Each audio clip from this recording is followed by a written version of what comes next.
Hello students, welcome to RPM rectifying physics minds. मैं सुजीत कुमार आपके साथ इलेक्ट्रोस्टैटिक्स 2 के लेक्चर नंबर 2 में पहुंच चुके हम लोग। अगर इसके लेक्चर 1 फ्लक्स वाला लेक्चर है ना, अगर आपने नहीं देखा है तो आई बटन को क्लिक करके या फिर डिस्क्रिप्शन में लिंक को क्लिक करके उस लेक्चर के साथ रूबरू हो जाइए, ताकि हम लोग इस लेक्चर को अच्छे से प्रोसीड कर पाएंगे। और ये लेक्चर में हम आपको पढ़ाने वाले हैं गॉस थ्योरम, गॉस लॉ पढ़ाएंगे, और इसको पढ़ने के लिए फ्लक्स का नॉलेज होना बहुत ही ज़रूरी है। गॉस लॉ को पढ़ने के बाद हम लोग फ्लक्स निकालना सीखेंगे यूजिंग गॉस थ्योरम। लेक्चर 1 में हमने फ्लक्स के बारे में पढ़ा था, लेकिन इसमें हम लोग फ्लक्स निकालेंगे यूजिंग गॉस थ्योरम, तो कंप्लीट हम लोग फ्लक्स का नॉलेज हो जाएगा। So get ready to accelerate your learning with full of energy, with full of excitement. Let's start. चलिए स्टार्ट करते हैं हम लोग गॉस थ्योरम। सुंदर सा हेडिंग डालिए, गॉस थ्योरम। ओके, तो देखिए गॉस थ्योरम समझने से पहले एक छोटा सा मैं एग्जांपल आपको कराना चाहूँगा। जैसे मान लीजिए आप, ये क्लोज सरफेस है, स्फेरिकल सरफेस है, रेडियस आर का। ओके, रेडियस आर का सरफेस है और सेंटर पे चार्ज क्यू रखा हुआ है। ठीक है, हमें सबसे पहले बताना है कि what will be the flux through this surface. हमें फ्लक्स निकालना है, इस क्लोज सरफेस से निकालना है। ठीक है, और हम लोग फ्लक्स निकालना जानते हैं क्लोज सरफेस से। फ्लक्स कैसे निकालते हैं जी? तो ई डॉट डी ए करते हैं, ई डॉट डी ए करते हैं इंटीग्रेशन क्लोज पाथ में। ठीक है ना, ये क्या होता है? फ्लक्स होता है। ठीक है, तो देखिए, या फिर हम लोग डायरेक्ट क्या कर देते हैं, ई डॉट ए भी कर देते हैं। ये दोनों हम लोग कॉन्सेप्ट जानते हैं। ई डॉट ए कब करते हैं? जब इलेक्ट्रिक फील्ड क्या रहे, यूनिफॉर्म रहे, कांस्टेंट रहे। और ये कब करते हैं? जब इलेक्ट्रिक फील्ड यूनिफॉर्म ना रहे, वेरिएबल रहे। ठीक है, तो अगर हम लोग इस सरफेस पे बात करना चाहें, तो इस सरफेस पे ना, अगर मान लो इसी पॉइंट पे बात करूँ, तो इस पॉइंट पे इलेक्ट्रिक फील्ड कैसा होगा? इस चार्ज के कारण इधर तरफ होगा इलेक्ट्रिक फील्ड। ठीक है ना, इस पॉइंट पे इलेक्ट्रिक फील्ड कैसे होगा? ऐसे होगा इलेक्ट्रिक फील्ड। ठीक है, वैसे इस पॉइंट पे इलेक्ट्रिक फील्ड ऐसे होगा, इस पॉइंट पे इलेक्ट्रिक फील्ड ऐसे होगा, ऐसे होगा। रेडियली क्या होगा इसमें? आउटवर्ड होगा, रेडियली आउटवर्ड होगा इलेक्ट्रिक फील्ड। ओके, बढ़िया। अब देखिए, अगर इसी पॉइंट पे छोटा सा एक एरिया की बात करें, मैं डी ए एरिया की बात करूं, तो डी ए एरिया तो क्या होता है? हमें पता है कि एरिया वेक्टर किधर होता है जी? तो क्लोज सरफेस के लिए perpendicular to the surface and outward normal, है ना, आउटवर्ड सरफेस होता है ना। मतलब ये परपेंडिकुलर टू सरफेस होगा और आउटवर्ड होगा, क्योंकि क्या है, ये क्लोज सरफेस है। सो this is the direction of D A vector. Okay, ये डी ए वेक्टर यहाँ भी देखो तो डी ए वेक्टर ऐसे होगा। तो संयोग यहाँ पे हम लोग का इतना अच्छा है संयोग कि डी ए वेक्टर हर जगह क्या है? डी ए वेक्टर ई वेक्टर के पैरेलल है। हर पॉइंट पे D A vector A vector के पैरेलल है। ठीक है ना, तो हम लोग लिख सकते हैं कि फ्लक्स इसमें जब कैलकुलेट करोगे आप, तो आप लिखोगे E D A cos zero लिखोगे, E D A cos zero लिखोगे आप। ठीक है, तो ई क्या हो जाएगा जी? के क्यू बाई आर स्क्वायर हो जाएगा। ठीक है, डी ए लिखोगे। अब इसमें तो हम लोग क्या करना पड़ेगा? इंटीग्रेट करना पड़ेगा, तभी तो फाई आएगा ना, तभी तो फाई आएगा। इसमें के क्यू बाई आर स्क्वायर तो हर पॉइंट पे क्या है? कांस्टेंट है ना, तो हम लोग डी ए के साथ इंटीग्रेशन लगा देंगे। राइट, तो ये आ जाएगा के Q by R square into area. D A का इंटीग्रेशन क्या हो जाएगा? एरिया हो जाएगा। और हर छोटे छोटे छोटे छोटे छोटे छोटे एरिया को ऐड करोगे तो क्या मिलेगा आपको? क्या ये स्फीयर का टोटल एरिया मिल जाएगा? डेफिनेटली टोटल एरिया मिल जाएगा। तो ये हो जाएगा phi equals to 1/4 pi epsilon not Q into 4 pi R square by R square मिल गया। और ये आर स्क्वायर ने आर स्क्वायर को मार डाला, 4 पाई ने 4 पाई को मार डाला। तो मैं लिख सकता हूँ कि यहाँ पे फ्लक्स जो होगा क्यू बाई एप्सिलॉन नॉट होगा। ये वाला क्वेश्चन हमने फ्लक्स वाला कुछ चैप्टर में भी किया था, फ्लक्स वाला लेक्चर में भी किया था। तो फ्लक्स क्या आ गया जी? क्यू बाई एप्सिलॉन नॉट आ गया। ठीक है ना, बहुत अच्छे। अब इस रिजल्ट को देखने से क्या आपको लगता है कि ये फ्लक्स जो है क्लोज सरफेस से आया है? इसको देखने से देखो, इस देखने से अगर हम लोग इस क्लोज सरफेस, इस स्फेरिकल सरफेस का बात करें अगर हम लोग डेफिनेटली, तो इस आंसर को देखने से नहीं लग रहा है कि स्फेरिकल सरफेस का ये फ्लक्स है, क्योंकि इसमें स्फीयर की एक भी प्रॉपर्टी नहीं है। इसमें रेडियस ही नहीं दिख रहा है। ठीक है ना, इसमें रेडियस कहीं दिख रहा है? नहीं दिख रहा है। कितना बड़े रेडियस का है? ठीक है, अच्छा, एक कॉन्सेप्ट ये और जानते हैं हम लोग कि फ्लक्स क्या होता है? Number of field lines crossing through the surface. हम लोग बोलते हैं कि it is not exactly number, it is count of number of field lines. Count of number of field lines मतलब कितना ज़्यादा कितना कम पास कर रहा है। मतलब कहने का मतलब ये है कि इतना फील्ड लाइंस पास कर रहा है इस सरफेस से। ठीक है ना, number of field lines through the surface क्या होता है? फील्ड वाला डेफिनेशन होता है कि बेसिकली क्या करता है? काउंट करता है कितना पास कर रहा है। ठीक है ना, ज़्यादा कि कम। ठीक है। तो Q बाई एप्सिलॉन नॉट इस सरफेस से पास कर रहा है। अब एक बात और बात करें हम लोग कि अगर इस चार्ज की बात करें तो इस चार्ज से कितना फील्ड लाइन्स निकल रहा होगा। अच्छा, ऐसा कोई फील्ड लाइन है क्या कि इस चार्ज से निकल रहा है लेकिन इस सरफेस को क्रॉस नहीं कर रहा है? ऐसा कोई फील्ड लाइन्स है क्या? बिल्कुल नहीं है। इस चार्ज से जितना भी फील्ड लाइन्स निकल रहा होगा ना, उस सारे के सारे फील्ड लाइन्स इसको तो क्रॉस कर ही रहा होगा। तो क्या मैं एक और बात कह सकता हूँ क्या कि यहाँ से अगर मान लो 10 निकला होगा तो इसके थ्रू फ्लक्स कितना होगा? 10 होगा। तो ये वैल्यू कितना है? 10 है, कह सकते हैं। इसका मतलब एक बात कह सकते हैं कि this is the number of field lines originating through this charge Q, है ना। क्योंकि हमें पता है कि जितना चार्ज से निकल रहा है ना, वो सारा का सारा सरफेस को पार कर रहा है, ठीक है ना। मतलब जितना चार्ज से फील्ड लाइन्स निकला है वही number of field lines flux है थ्रू द क्लोज सरफेस। तो हम एक बात कह सकते हैं, this is the number of field lines originating from the charge Q. एक यहाँ पे कॉन्सेप्ट मिलता है कि किसी चार्ज से कितना फील्ड लाइन्स निकलता है तो वो magnitude of charge divided by epsilon is the number of field lines originating. अगर नेगेटिव रहता तो मैं बोलता टर्मिनेटिंग, ठीक है ना। हालांकि मतलब मैं बोलूँगा कि number of field lines it is what associated with that charge, okay. तो इतना फील्ड लाइन्स निकल रहा है। तो इसका मतलब तो ये भी हो सकता है कि यहाँ पे अगर मैं इतना छोटा सा एक स्फीयर बना दूँ, ठीक है ना, रेडियस r/2 का, ठीक है, तो ये भी कह सकता हूँ कि जितना यहाँ से निकल रहा होगा उतना इसे भी पार कर रहा होगा, ठीक है ना, और उतना ही इससे भी पार कर रहा होगा।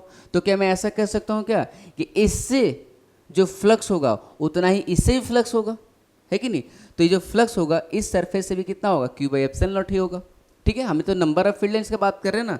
अच्छा, एक और बात कह सकते हैं हम लोग, अगर हमने इसको एक क्यूब के अंदर बंद कर दिया, क्यूब के अंदर बंद कर दिया, अब बताओ इस चार्ज से जितना फील्ड लाइन्स निकल रहा होगा उतना ही इससे भी निकल रहा है और उतना ही इस r रेडियस के स्फीयर से भी निकल रहा है। क्या उतना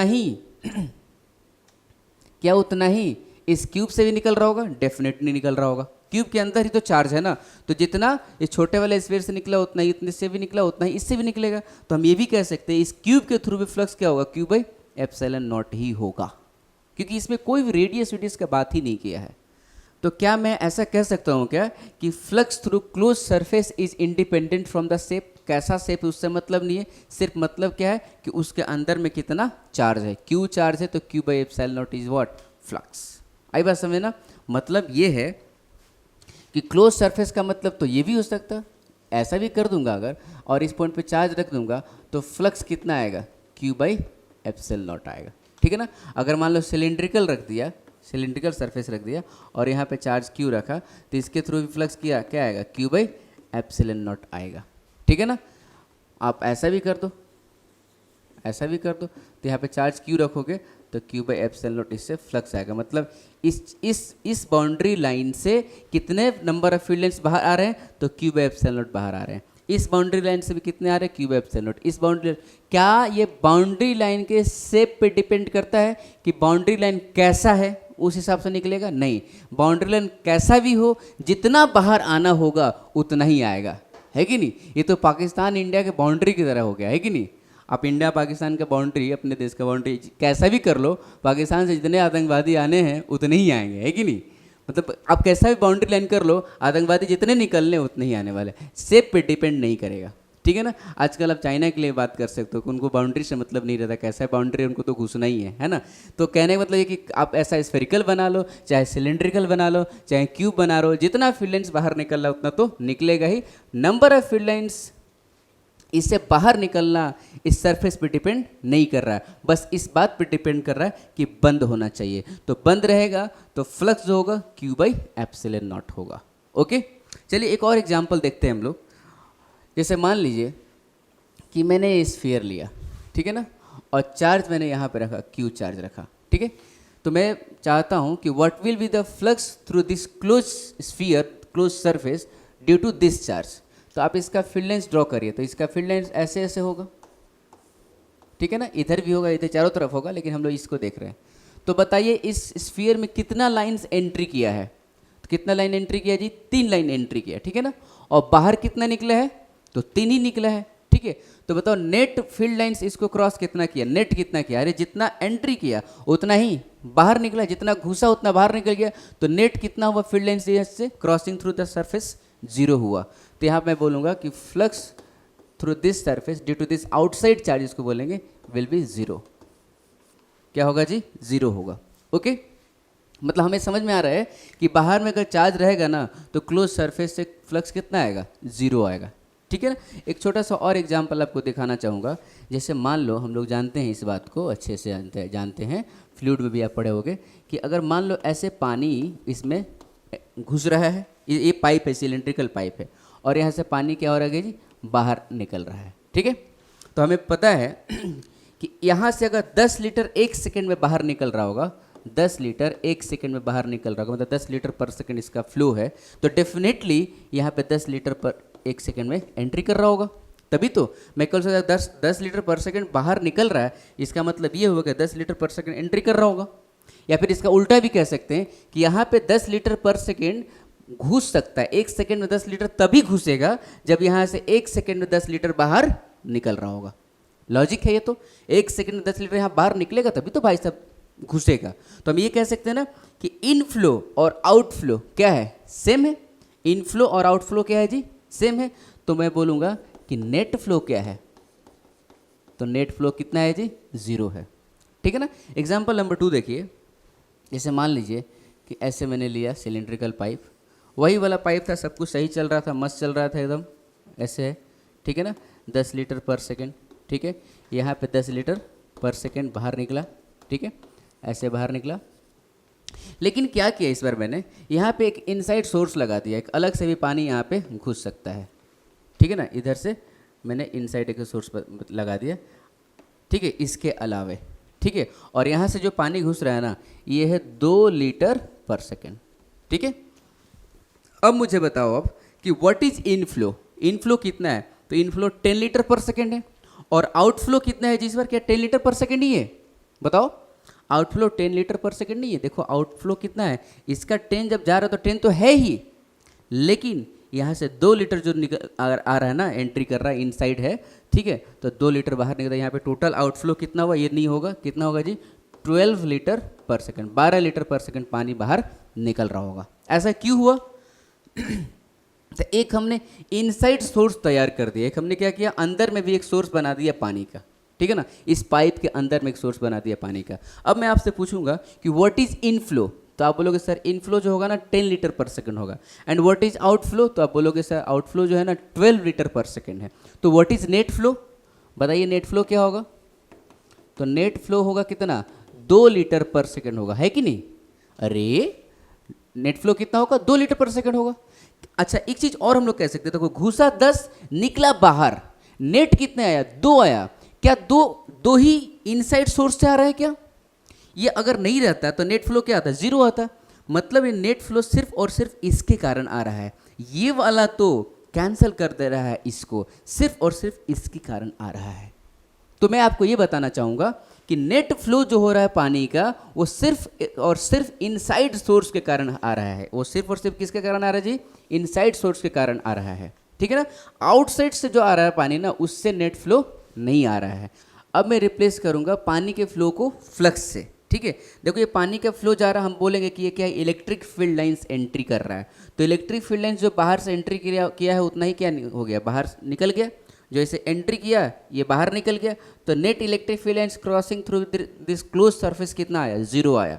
इसमें देखिए कि जितना इलेक्ट्रिक फील्ड लाइंस एंट्री किया है, ठीक है ना, बाहर उतना नहीं निकला है। बाहर सिर्फ और सिर्फ किसके कारण आया जी, इनसाइड के कारण आया है। और this was the inside source of water. तो क्या मैं ऐसा कह सकता हूँ क्या कि जो नेट फ्लक्स आएगा ना, जो net field lines coming out होगा, चाहे नेट फ्लक्स जो भी होगा, नेट फील्ड लाइंस जो होगा, ठीक है ना, वो सिर्फ और सिर्फ किसके कारण होगा, जितना अंदर होगा वही क्या होगा, नेट होगा। जितना अंदर होगा वही नेट होगा। तो यहाँ पे पानी का सोर्स क्या था, ये नल का था, है कि नल था, नल। पानी का सोर्स क्या था यहाँ पे, नल था। लेकिन हमने रिप्लेस किया वाटर फ्लो को नंबर ऑफ फील्ड लाइंस से। तो नंबर ऑफ फील्ड लाइंस का सोर्स क्या होता है जी, चार्ज होता है। नंबर ऑफ फील्ड लाइंस का सोर्स चार्ज होता है। इसका मतलब इन साइड में जो चार्ज होगा उसी के कारण फ्लक्स होगा, बाहर में जो चार्ज होगा वो जो फील्ड लाइंस देगा उतना ही बाहर निकल जाएगा। तो बाहर वाले चार्ज के कारण फ्लक्स क्या होगा, 0 होगा। सिर्फ और सिर्फ फ्लक्स किसके कारण होगा, तो जितने चार्जेज अंदर में रहेंगे उसी के कारण फ्लक्स होगा। क्लियर? ओके, आप इसको लिखिए, फिर हम लोग एग्जाम्पल्स मस्त मस्त लगाते हैं। तो मेरे प्यारे मित्रों, अभी हमें पता चला कि जो नेट फील्ड लेंस बाहर आएगा, नेट फ्लक्स जो आएगा, नेट फील्ड लेंस बाहर ही नहीं कह सकते, नेट फील्ड लेंस अंदर भी घुस सकता है, कुछ भी हो सकता है। एग्जाम्पल देखेंगे क्लियर होगा। मैं बोलूँगा जो नेट फ्लक्स होगा सिर्फ और सिर्फ अंदर वाले चार्ज के कारण होगा, और दूसरा बात कहूँगा नेट फ्लक्स जो होता है सिर्फ और सिर्फ इनसाइड चार्ज पे डिपेंड करेगा, ठीक है ना। नेट जो फ्लक्स होगा वो क्लोज सरफेस के शेप पे डिपेंड नहीं करेगा वो कैसा है, ठीक है ना। तो जैसे मैं बोलूँ कि अगर मान लो ये क्यूब है, मान लो आप कि ये क्या है, क्यूब है ही क्यूब है ना, और इसके अंदर मैंने चार्ज रखा Q और -2Q रखा और एक 3Q रख दिया, ठीक है। बोला क्यूब से कितना फ्लक्स बाहर आ रहा है, तो बोलोगे phi is Q -2Q + 3Q by epsilon not. कितना आएगा, 2Q आ जाएगा। 2Q by epsilon not is the number of field lines coming out from the cube, ठीक है ना। जैसे मान लो मैंने बोला कि स्फेरिकल सरफेस है, यहाँ पे 3 कूलम का चार्ज है, यहाँ पे -2 कूलम का चार्ज है, यहाँ पे 5 कूलम का चार्ज है, ठीक है ना, और बाहर में 2 कूलम का चार्ज है, यहाँ पे 1 कूलम का चार्ज है। बोला कि फ्लक्स क्या है, तो हमें क्या लिखना है, सिर्फ और सिर्फ इनसाइड चार्ज लिखना है, ठीक है ना। इनसाइड चार्ज क्या लिखेंगे जी हम लोग, तो इनसाइड में है 3, नेट कैसे निकालेंगे, स्केलर की तरह ऐड करेंगे, चार्ज तो स्केलर ही होता है, तो 3 - 2 + 5 डिवाइडेड बाई एप्सिलॉन नॉट। बाहर वाला को देखना भी नहीं है, जितना बाहर वाला फील्ड लेंस देगा उतना बाहर निकल जाएगा, ये भी जितना देगा उतना बाहर निकल जाएगा। तो 1 कूलम और 2 कूलम के कारण जो फील्ड लेंस होगा कितना हो जाएगी, नेट फ्लक्स क्या होगा, 1 कूलम 2 कूलम के कारण 0 होगा, सिर्फ और सिर्फ अंदर वाले चार्ज कंट्रीब्यूट करेंगे, तो कितना हो जाएगा 6 बाई एप्सिलॉन नॉट, ये फ्लक्स हो जाएगा, ठीक है ना। 3 - 2 1 + 5 6 by epsilon not, this is the flux, okay. तो हम लोग सिर्फ और सिर्फ क्या लिखना है जी, इनसाइड चार्ज लिखना है। अच्छा, मैं अगर आपको एक और एग्जांपल करो, 2 कूलम ऐसे लिखो, Q1 Q2 Q3 बाहर ले लो, ठीक है ना, Q1 Q2 Q3। मैं बोला कि what is the flux due to Q1, तो क्या लिखोगे, सिर्फ Q1 कारण मैं बोल रहा हूँ कि फ्लक्स क्या होगा, एक क्लोज सरफेस है, तो आप लिखोगे Q1 बाई एप्सिलॉन नॉट होगा। बहुत अच्छे। फ्लक्स ड्यू टू Q2 क्या होगा मेरे बाबू, तो फ्लक्स ड्यू टू Q2 जो होगा ना, ये क्या होगा, Q2 बाई एप्सिलॉन नॉट हो जाएगा, okay. Flux due to Q3 क्या होगा भाई, तो फ्लक्स ड्यू टू Q3 क्या होगा, 0 होगा, क्योंकि ये क्या है, चार्ज बाहर में है, ठीक है। तो फ्लक्स अगर नेट लिखना चाहूँ मैं इस क्लोज सरफेस से, तो मैं लिखूंगा flux due to Q1 + flux due to Q2 + flux due to Q3। हम लोग क्या निकालना चाह रहे हैं, flux due to all the charges through this surface, जितने भी चार्जेस के बाहर में हैं या फिर अंदर में, इसके अगल बगल जितने भी चार्जेस के साथ, उन सारे चार्ज का हम लोग फ्लक्स निकालना चाह रहे हैं। तो मैंने लिखा Q1 due to Q2 Q2 Q3, okay. तो मैं लिख दूंगा कितना, Q1 by epsilon not + Q2 by epsilon not + 0, okay.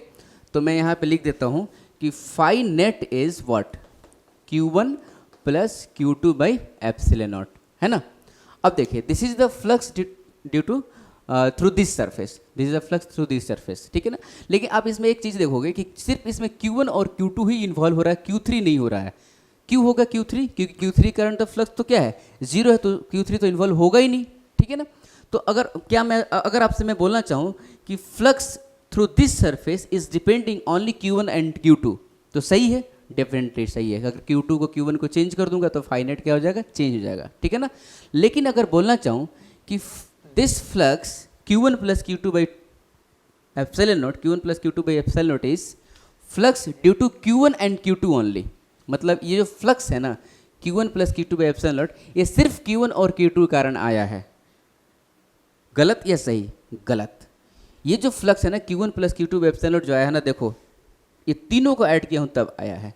तो हम बोलेंगे कि जो फ्लक्स लिखते हैं ना वो सारे चार्जेस कारण आता है। मैं बोलूँगा ये फ्लक्स जो है ना सिर्फ इनसाइड चार्ज के कारण आया है। स्टेटमेंट गलत है कि सही है, ये जो फ्लक्स है सिर्फ इनसाइड चार्ज के लिए नहीं आया है, ये जो फ्लक्स है टोटल फ्लक्स है due to inside and outside both charges, जो बाहर है जो अंदर है। लेकिन बाहर वाला चार्ज इसमें इन्वॉल्व इसलिए नहीं हो रहा है क्योंकि बाहर वाला चार्ज कितना कंट्रीब्यूट कर रहा है जी, फ्लक्स तो 0 कर रहा है।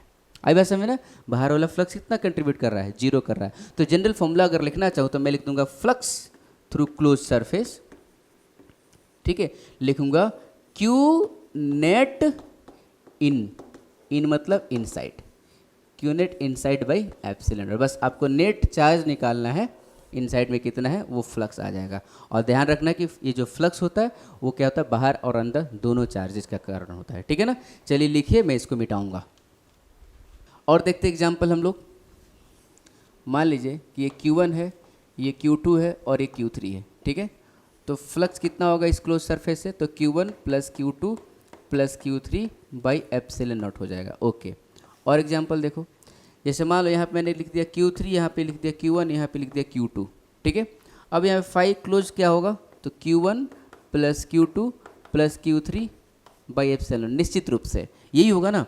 देखो तो इनसाइड में क्या है, Q1 प्लस Q2 Q3 तो है, यहाँ पे क्या है Q1 प्लस Q2 Q3 तो है, तो दोनों में फ्लक्स क्या होगा, सेम ही होगा। मैं आपको सिखाना क्या चाहा, तो मैं आपको सिखाना ये चाहा कि चार्ज का डिस्ट्रीब्यूशन चेंज कर देंगे, मतलब चार्ज का पोजीशन अंदर में इधर उधर कर देंगे, तो net flux through the surface जो होगा ना वो सेम ही रहेगा। क्योंकि नेट फ्लक्स हमें पता चला है कि net charge inside the surface, net flux जो है net charge inside the surface पे डिपेंड करता है, ना कि उसके अंदर रखे हुए चार्ज के पोजीशन पे डिपेंड करता है। ठीक है ना, इनसाइड सरफेस के अंदर में नेट चार्ज कितना होगा उसी पे डिपेंड करता है।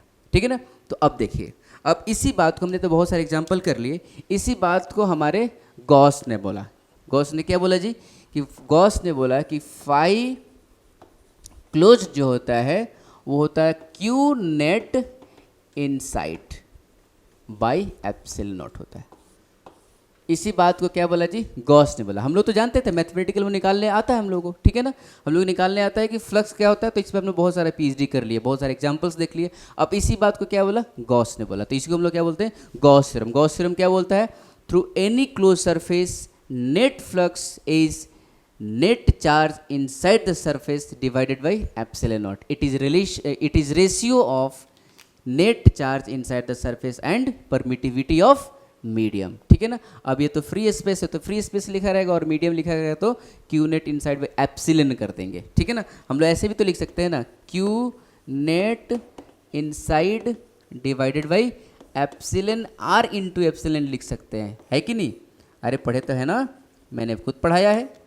ठीक है ना, phi closed equals to Q net inside divided by epsilon लिख सकते हैं। इस एप्सिलॉन को ही मैंने क्या लिखा है, epsilon R into epsilon not लिखा है। ठीक है, तो इसी को किसने बोला जी, गॉस ने बोला। ठीक है, अब इसमें जितने सारे पॉइंट्स है सारा का सारा क्या था, स्टेटमेंट हम बना सकते हैं। जितने भी पॉइंट्स है सारे के सारे स्टेटमेंट बना सकते हैं, और स्टेटमेंट किसका था, गॉस का था। हम बोले कि गॉस का पहला स्टेटमेंट क्या होगा, कि net charge inside the surface by epsilon not is the flux. उसके बाद हम लोग कि गॉस थ्योरम में जो फ्लक्स होता है वो सिर्फ और सिर्फ क्या होता है जी, नेट चार्ज इनसाइड पे डिपेंड करता है। ठीक है ना, और क्या बोल सकते हैं, गॉस थ्योरम में जो फ्लक्स होता है, वो जो फ्लक्स होता है ना सारे चार्जेस कारण आता है, आउटसाइड एंड इनसाइड सारे चार्जेस कारण। जैसे मैं आपको यहाँ पे एग्जांपल कराया था, ठीक है, कि Q1 Q2 और Q3, तो फ्लक्स यहाँ पे जो होगा Q1 plus Q2 by epsilon not हो जाएगा। ठीक है ना, और this flux is due to all the charges inside and outside, but it is depending only on inside charge, क्योंकि बाहर वाला चार्ज कितना फ्लक्स कंट्रीब्यूट करेगा, जीरो करेगा। तो ये सारे के सारे क्या है जी, गॉस के स्टेटमेंट हैं। ठीक है ना, और गॉस का स्टेटमेंट क्या हो जाएगा, कि flux through close surface is independent from the charge distribution, it depends only on the net charge inside the surface. तो ये सारे क्या है, गॉस के स्टेटमेंट है। सबसे इंपॉर्टेंट स्टेटमेंट मैं आपको बता दूं, तो इंपॉर्टेंट स्टेटमेंट ये है कि flux in Gauss theorem is due to all the charges inside and outside, but it depends only on inside charge, क्योंकि इसमें इन्वॉल्व हो रहा है सिर्फ इनसाइड चार्ज। ओके, चलिए लिखिए। तो अब हम लोग एप्लीकेशन ऑफ गॉस थ्योरम देखेंगे, और इस एप्लीकेशन में सबसे पहला है टू फाइंड फ्लक्स है, और दूसरा है to find electric field intensity. ठीक है ना, तो सबसे पहले हम लोग देखेंगे पहला फ्लक्स फाइंड आउट करेंगे गॉस थ्योरम के हेल्प से, और फ्लक्स कैलकुलेशन हमने फ्लक्स वाले टॉपिक में भी देखा था।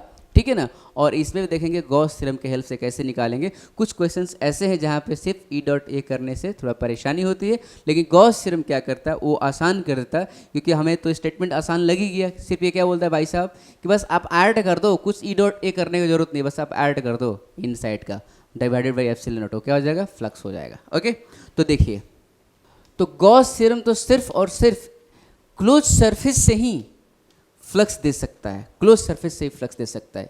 ये ओपन सरफेस से फ्लक्स नहीं दे सकता है। लेकिन थोड़ा सा अगर हम दिमाग लगाएं तो ओपन सरफेस से भी गॉस थ्योरम की हेल्प से हम लोग निकाल सकते हैं। एग्जाम्पल देखते हैं, जैसे मान लीजिए मैंने ये क्लोज सरफेस लिया, सेंटर पे चार्ज क्यू रखा, तो फ्लक्स क्या आएगा बताइए? तो क्यू बाई एप्सिलॉन नॉट आएगा। ओके, मैंने एक हेवी स्फीयर लिया और ये भी बंद सरफेस ही है, क्लोज सरफेस ही है, क्लोज सरफेस है, और इस पॉइंट पे मैंने क्यू चार्ज रखा, तो फ्लक्स क्या आएगा जी? क्यू बाई एप्सिलॉन नॉट आएगा। ठीक है ना, सेंटर पे अंदर ही रखा है, मतलब हमने कहाँ रखा है जी? इनसाइड में रखा है। ठीक है, और एग्जांपल देख लो, ये भी क्या है? बंद सरफेस ही है, लेकिन बाहर रखा हूँ, तो फ्लक्स क्या आएगा? 0 आएगा। ठीक है ना, लेकिन क्वेश्चन ये नहीं है हमारा, क्वेश्चन तो ये है, देखिए क्वेश्चन ये है कि मैंने ओपन सरफेस लिया। कैसा लिया? ओपन सरफेस, कैप है, ये हेमिस्फीयर है, कैप है, और इसके सेंटर पे मैंने चार्ज क्यू रखा, सेंटर पे चार्ज क्यू रखा, तो बताओ इस कैप के थ्रू फ्लक्स होगा कि नहीं होगा? डेफिनेटली होगा फ्लक्स। अरे ये कैप ऐसे है, अगर ये कैप है तो यहाँ से तो फील्ड लाइन्स ऐसे ऐसे निकल रहा होगा ना, ऐसे ऐसे तो निकल रहा होगा, इस चार्ज से ऐसे ऐसे तो निकल रहा होगा, तो यही कैप के थ्रू हमें फ्लक्स बताना है। ठीक है ना, तो देखिए क्या करेंगे, हम लोग को पता ये है कि ऐसा ही एक और कैप रख देंगे ना, ऐसा ही एक और कैप रख देंगे तो क्या हमें स्फीयर मिल जाएगा? स्फीयर मिल जाएगा। और स्फीयर मिले चाहे ना मिले, सबसे इंपॉर्टेंट बात ये है कि हमें क्लोज सरफेस मिल गया है कि नहीं? ऐसा ही कैप एक नीचे से चिपका दिए तो मुझे क्लोज सरफेस मिल गया, और गॉस थ्योरम बोलता है कि भाई साहब क्लोज मिल गया तुम्हें, तो हाँ मिल गया, तो फिर लिखो ना Q by epsilon not is the flux through this whole surface. तो क्या ऐसा कह सकता हूँ क्या कि ये वाला और ये वाला दोनों सिमेट्रिकल सरफेस है और दोनों आधा आधा कंट्रीब्यूट कर रहे होंगे? तो हम लिख सकते हैं कि जो हमारा रिक्वायर्ड फ्लक्स इससे था, डिजायर्ड फ्लक्स तो यही है ना जी, तो डिजायर्ड फ्लक्स जो हमारी चाहत है इससे निकालने की, वो ओपन सरफेस है, तो फाई ओपन इक्वल टू हो जाएगा क्यू बाई 2 एप्सिलॉन नॉट हो जाएगा। ठीक है ना, क्यू बाई 2 एप्सिलॉन नॉट हो जाएगा। हम लोग यहाँ पे एक फॉर्मूला भी लिख सकते हैं कि phi open equals to phi closed divided by N. Phi open equals to phi closed divided by n, where n is the number of surfaces required to make the closed surface. n क्या है जी? number of surfaces required to make the closed surface. कितने surface required है close बनाने के लिए? तो 2 surface required हैं। ठीक है ना, लोग बोलेगा सर एक ही required है ना, अरे एक surface रहेगा तो आप close बना लोगे क्या? नहीं, तो बोलोगे सर एक तो पहले से था, एक ही में लेके आया ना। मैं ये नहीं बोला कि एक लेके आया वो यहाँ पे रखना है, मैंने क्या बोला कि total number of surfaces required to make the close surface, तो हमें तो 2 चाहिए ना बनाने के लिए, एक पहले से था और एक लेके आए, तो डिवाइड कर दिया 2 से, तो 5 थ्रू ओपन क्या हो जाएगा? क्यू बाई 2 एप्सिलॉन नॉट हो जाएगा। आपको मैं अगर क्वार्टर स्फीयर दे दूँ, मैं ऐसा स्फीयर दे दिया, ये वाला पार्ट दे दिया, ये ऐसा वाला, इस टाइप का स्फीयर है, ठीक है ना, ऐसा वाला। ठीक है, तो यहाँ पे अगर मैंने चार्ज रख दिया Q, अब बताओ इसके थ्रू फ्लक्स कितना होगा? इसके थ्रू फ्लक्स बता सकते हैं ना हम लोग, कितना होगा बताओ? तो हम लोग ऐसा कितना रखेंगे तो क्लोज बन जाएगा, तो ऐसा हम लोग और कितना रख देंगे? कितना? 3 और रखेंगे, लेकिन टोटल नंबर ऑफ सरफेसेस कितने रिक्वायर्ड हैं जी? 4। तो 5 थ्रू क्लोज क्या होगा? क्यू बाई एप्सिलॉन नॉट होगा। तो 5 थ्रू ओपन जो होगा, जो हमें निकालना है, वो क्या होगा? क्यू बाई 4 एप्सिलॉन नॉट हो जाएगा। फॉर्मूला चमक गया आपको अच्छे से। ओपन सरफेस के थ्रू भी हम लोग निकाल सकते हैं flux bye using Gauss theorem, लेकिन एक शर्त है, शर्त ये है कि सरफेस ऐसा होना चाहिए ताकि हम वैसा ही सिमिलर सरफेस पुट करें तो हम लोग क्या मिल जाए? हमें क्लोज सरफेस मिल जाए। हम लोग बोलते हैं कि we can calculate flux through open surface by using Gauss theorem also if surfaces have symmetry such that by placing similar surfaces we can get closed surface।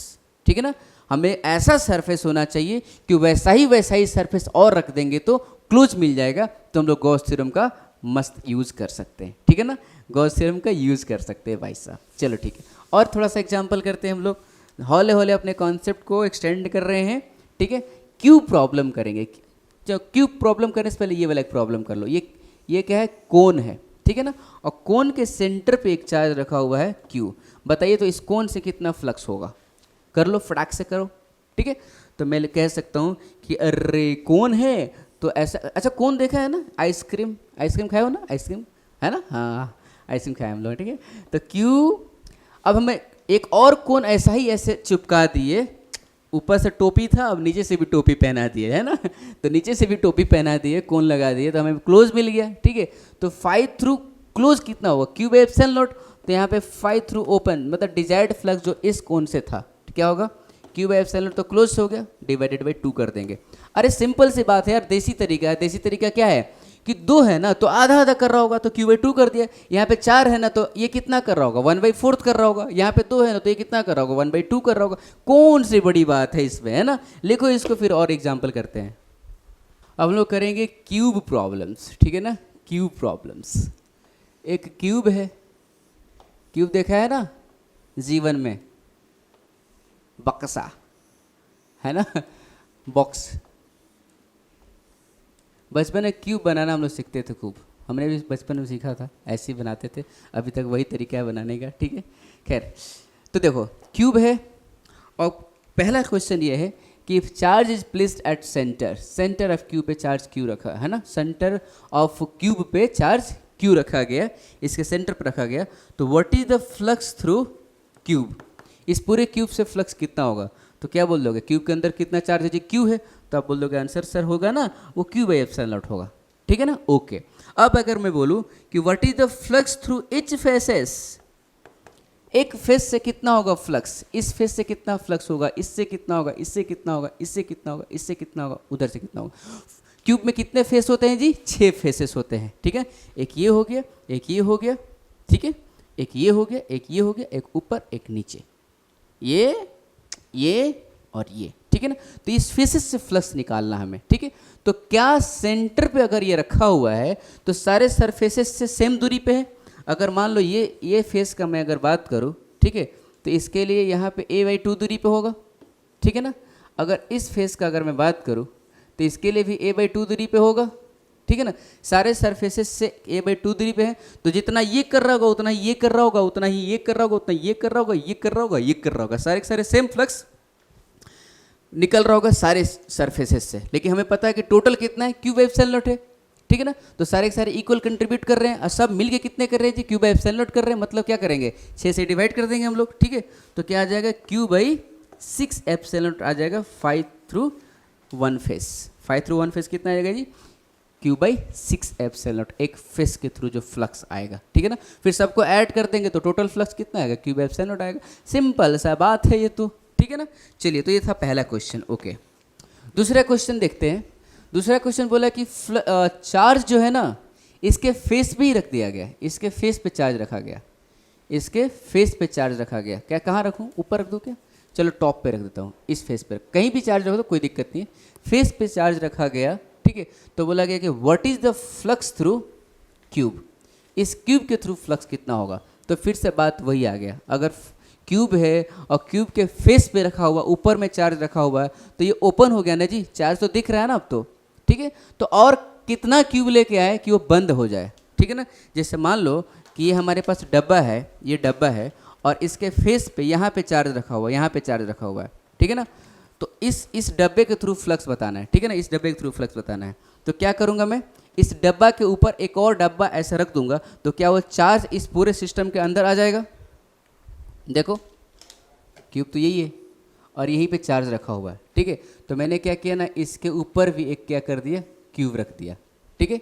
इसके जब ऊपर क्यूब रखूंगा मैं, ठीक है, देख रहे हो ना। तो ये अब क्या हो गया, ये अंदर हो गया, चार्ज तो अंदर हो गया ना। अब ये भी साइड लेंथ एक है, ये भी साइड लेंथ एक है, हालांकि डायग्राम इक्वल नहीं दिख रहा है, लेकिन हमने 2 क्यूब अब रख दिया, एक नीचे क्यूब है और एक ऊपर क्यूब है, और दोनों का साइज क्या है, सेम है। तो क्या एक क्लोज सरफेस हो गया, तो जो क्लोज सरफेस हो गया तो 5 थ्रू क्लोज क्या आ गया बताओ, 5 थ्रू क्लोज कितना हो गया, क्यूब बाई एप्सिलॉन नॉट हो जाएगा। तो ये क्यूब कितना कर रहा होगा और ये क्यूब कितना कर रहा होगा, तो आधा आधा कर रहा होगा, सिंपल सी बात है। तो 5 थ्रू दिस क्यूब, 5 थ्रू एक क्यूब कितना होगा, तो क्यूब बाई 2 एप्सिलॉन नॉट हो जाएगा, ठीक है ना। बात है समझना, अगर फेस पे रखा रहेगा तो 5 थ्रू क्यूब क्या होगा, क्यूब बाई 2 एप्सिलॉन नॉट होगा, राइट, ओके।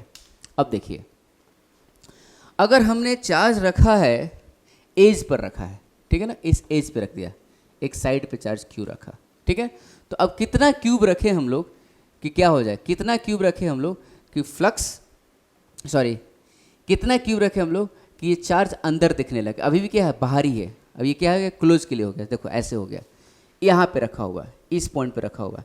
तो ऐसा करूँ क्या कि इसके बगल में एक रख देता हूँ, इसके बगल में रख देता हूँ, और फिर ये जो बगल में रखूँगा इसके ऊपर भी एक रख दूँगा, है ना। इसके बगल में रख के इसके ऊपर भी रख दूँगा एक, ठीक है। मतलब ऐसे रख सकता हूँ ना, ऐसे।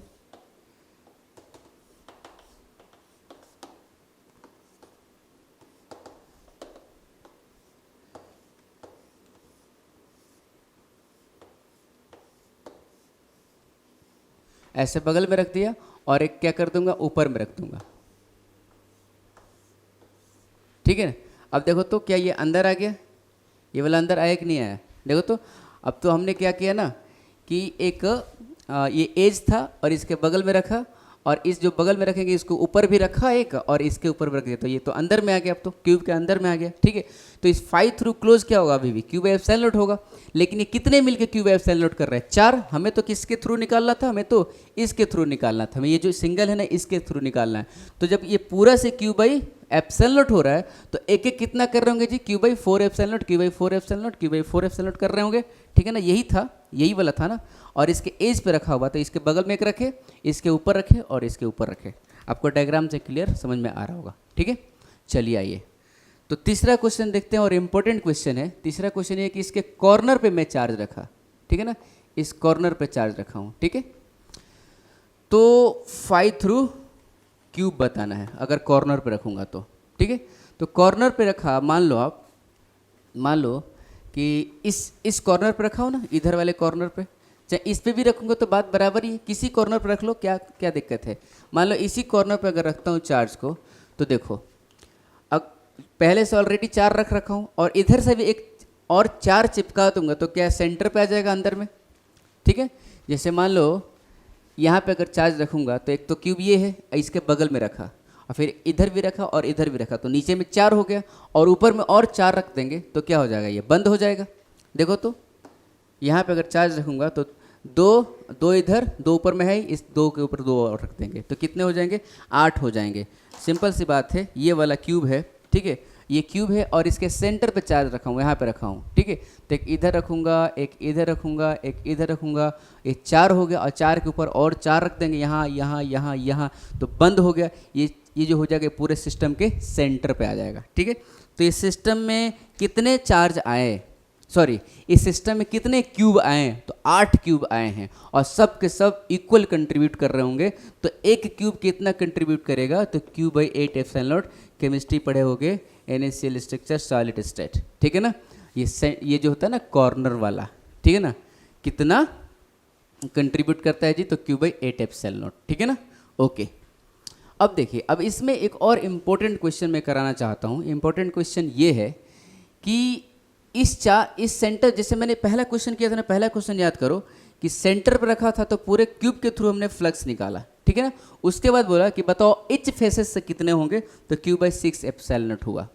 इसी क्वेश्चन के लिए मैं बोल रहा हूँ कि पूरे क्यूब से क्यूब बाई 8 एप्सिलॉन नॉट आया। अब मैं आपसे क्वेश्चन पूछता हूँ कि बताओ इच सरफेसेस से कितने होंगे, इच फेसेस से कितने होंगे। मुझे पता है कि इच फेसेस से जितने भी होंगे ना, वो सबको ऐड करेंगे तो इतना ही आएंगे, क्योंकि ये जो फ्लक्स बन रहा है वो सारे सरफेसेस कारण ही तो बन रहा है ना। ये सरफेस कितना कंट्रीब्यूट करेगा, ये कितना करेगा, ये कितना करेगा, सब लोग मिल के इतना कर रहे होंगे, तभी तो 5 टोटल आएगा क्यूब के थ्रू, ठीक है ना। तो हमें इच से निकालना है, ओके। तो देखिए लॉजिक क्या होगा, अगर आप देखेंगे अच्छे से, ठीक है, तो यहाँ से फील्ड लेंस जो होगा ना, इस तरह से निकल रहा होगा, ऐसे ऐसे निकल रहा होगा। अब आप कॉमन सेंस लगाओ कि इस सरफेस को, इस टॉप सरफेस को फील्ड लाइन कभी भी क्रॉस करेगा क्या, जो चार्ज से बाहर निकल रहा होगा, इस चार्ज जो फील्ड लाइन बाहर कर रहा होगा, निकल रहा होगा, इसको क्रॉस करेगा क्या, नहीं करेगा, ठीक है ना, क्योंकि इसके टेंजेंशियल हो जाएगा। सिमिलरली जैसे ये फेस है इस चार्ज के लिए, वैसे ये फेस है इस चार्ज के लिए, तो इसको भी तो क्रॉस नहीं करेगा, इसको भी क्रॉस नहीं करेगा। वैसे ही जो ये वाला सरफेस है, कौन सा, ये वाला सरफेस, ये सरफेस, इसके थ्रू भी क्रॉस नहीं होगा, ये तो ऐसे निकल जाएगा, ठीक है ना।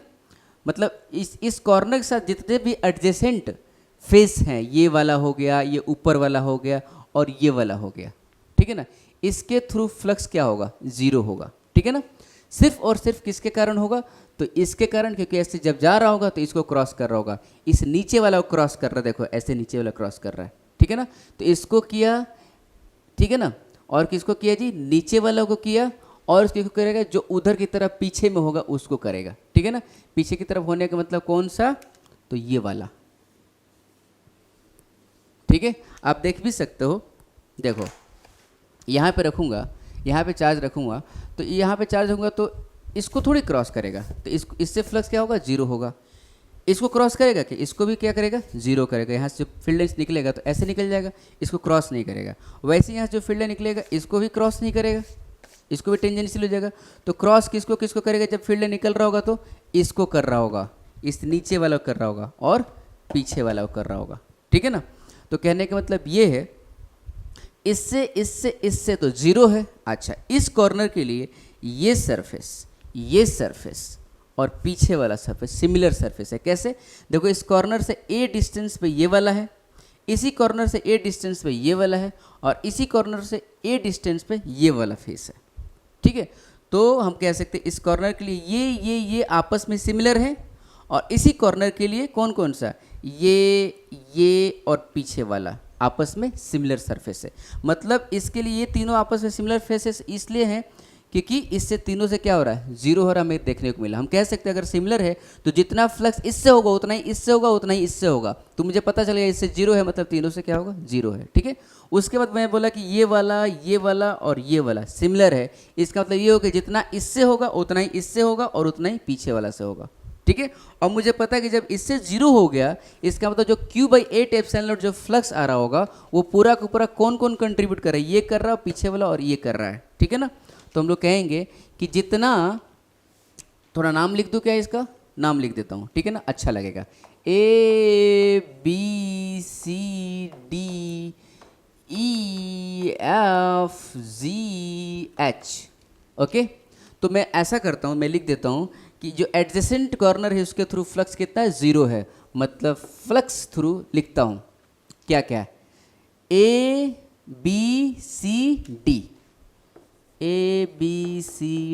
इक्वल टू फ्लक्स थ्रू कौन सा, ये वाला एडजेसेंट कॉर्नर है, ABGF, और कौन सा जी, फ्लक्स थ्रू ये वाला ADEF। क्या होगा, ये जीरो होगा, ठीक है ना। अच्छा, अब ये वाला लिखो, flux through BCH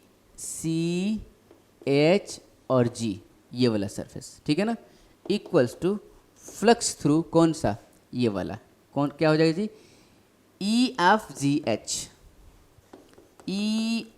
EFGH equal to flux वाला, फ्लक्स पीछे वाला, ठीक है ना, क्या होगा, CDEH,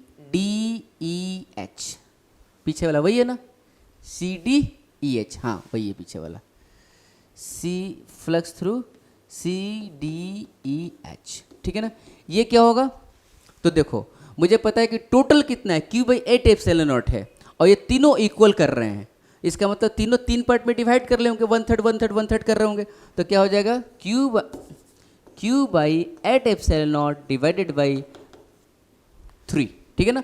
तो मैं बोलूँगा Q/24 epsilon not is the flux through each faces. आई बात समझ ना, flux through each faces, okay. चलो और भी देख सकते हैं, एक और लॉजिक है हमारे पास। मैंने बोला कि ये जो क्यूब है ना, इसका साइड लेंथ A है। अब मैं क्या कर रहा हूँ कि साइड लेंथ एक 2A का मैं क्यूब बनाना चाहता हूँ, 2A साइड लेंथ का, कि साथी कोई भूला याद आया, ओके। ये है 2A साइड लेंथ का, ओके। अब देखिए, अगर यहाँ पे मैं एक क्यूब बनाऊं, ठीक है, देखना क्यूब बनाऊंगा एक, इसके अंदर मैं क्यूब बना रहा हूं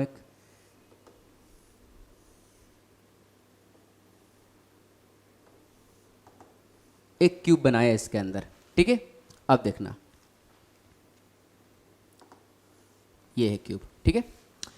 तो इसके ही कॉर्नर पे रखा है ना, इसी के कॉर्नर पे रखा है ना चार्ज क्यूब, तो ठीक है। अच्छा, अगर ये साइड लेंथ 2A है और ये साइड लेंथ क्या है, A है, ये साइड लेंथ A है और ये टोटल साइड लेंथ 2A है, तो क्या ये कॉर्नर, ये जो कॉर्नर होगा इस फेस के क्या होगा, कॉर्नर सेंटर पे होगा, और ये जो कॉर्नर होगा इस बड़े वाले क्यूब के सेंटर पे होगा, है कि नहीं, क्योंकि इसका सेंटर जो होगा ना ए पर होगा, क्योंकि इसका साइड लेंथ क्या है जी 2a है, तो डेफिनेटली इसका सेंटर कहाँ पे होगा, ए पे होगा, है ना।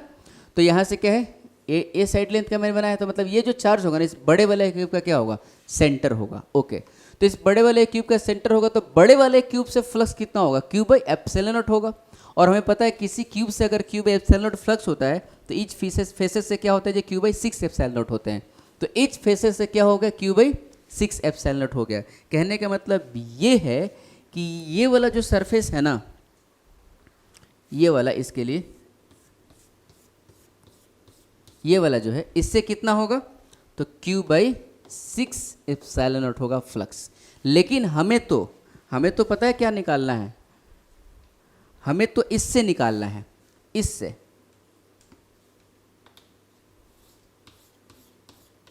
हमें इससे निकालना है, ठीक है। तो क्या ये जो पार्ट है इसका 1/4 है कि नहीं, ये जितना भी है इसका क्या है, ये 1/4 है, तो इससे कितना होगा 1/4 मल्टीप्लाई कर दिया, तो कितना आ गया, क्यू बाई 24 एप्सिलॉन नॉट। मेरी बात समझ में आई क्या, इसके थ्रू कितना होगा, क्यू बाई 24 एप्सिलॉन नॉट। तो सिमिलरली हम कह सकते हैं कि इसके थ्रू ये क्या होगा, इससे भी निकाल सकते हैं, ठीक है ना, इससे भी तो निकाल सकते हैं ना, और उसके पीछे वाले से भी निकाल सकते हैं, और हम लॉजिक देख रखे हैं कि इससे क्या होगा, इसके कारण 0 होगा, ठीक है। तो हमने आपको सिर्फ इस मेथड से बताया कि इस वाले से कितना होगा, इससे निकाल दिया मैंने, तो हमें पता था कि ये और ये वाले और पीछे वाला तो सिमिलर था, तो क्यू बाई 24 हो जाएगा। ये बात समझ में आया क्या, अगर नहीं समझ आया तो आप इसको रिवर्स करके एक बार देख लीजिए, ठीक है ना।